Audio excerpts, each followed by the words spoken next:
Neverwinter has new combat and character changes right now and for the new Mod 20 Sharndar campaign. And if you want to know more about Neverwinter's new combat and character changes, then watch this.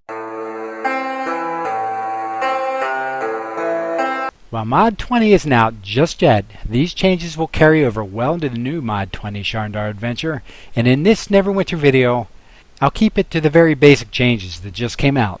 For Neverwinter's Mod 20 combat and character changes, give you some advice about what you should do with your character moving forward, and a couple of tips to consider if you want to change your character right away. You're saying, come on, Steve, why do they keep changing all this stuff? I just spent hundreds of thousands or millions of astral diamonds on upgrading my mounts, my companions, my equipment. What's going on? I have to say, in some cases you're right. That's just how it is in Neverwinter. Now they do try to help you out a little by giving you some freebies and allowing you to make some exchanges with the rewards claim agent. But I know, it still hurts.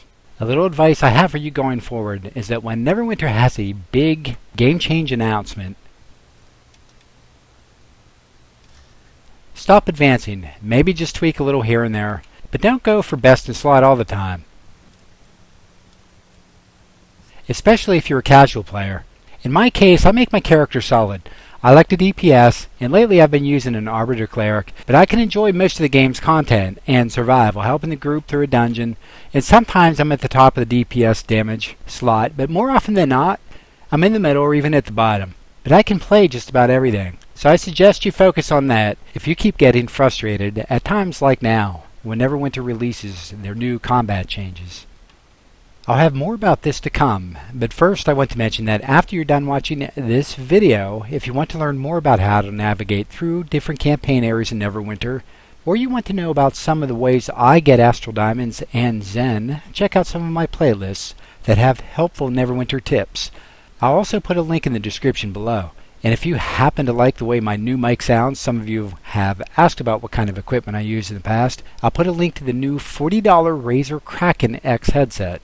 So you can click on that link to pick one up too. And I'll also put a review link that I just made for the Razer gaming headset and the lighting I use, in case you're interested in picking any of those up. Okay, back to your characters. Your character race now comes with abilities that apply to your total percentages. So if you're starting a new character, make sure you check those out before you begin. And as I mentioned in a previous video, your character will level up for a brief period of time to help you adjust and get you through the new campaign, so that if you grind through with one character to unlock the campaign, you'll have access to the new Mod 20 campaign with your other characters, so you won't be restricted by your item level, which will be 40,000 after the grace period is over. If you haven't seen the changes yet, when you open up your character, you'll see that you have a rating and a total percentage down under main stats. And the item level used to compare your overall item level to your enemies and then convert them. Now your combat ratings are based upon your item level alone. You can see this character is at just over 40,000. Now your percentages won't change no matter where you have your Neverwinter adventure. So to really simplify things, when you have combat in different areas, the main thing you need to know is that your hit points and the amount of damage will change or be scaled. So it uses your scaled item level, and companions now give 100% of their stats to you, and bonding runestones are no longer used. So you'll find those back in your inventory. Now you can exchange your bonding runestones and empowered runestones and radiant enchantments, since power is now capped for Astral Diamonds, or enchanting stones of an equal rank. And you can do that at the Antiquities Scholar. Try to say that again. The Antiquities Scholar right here in Protector's Enclave.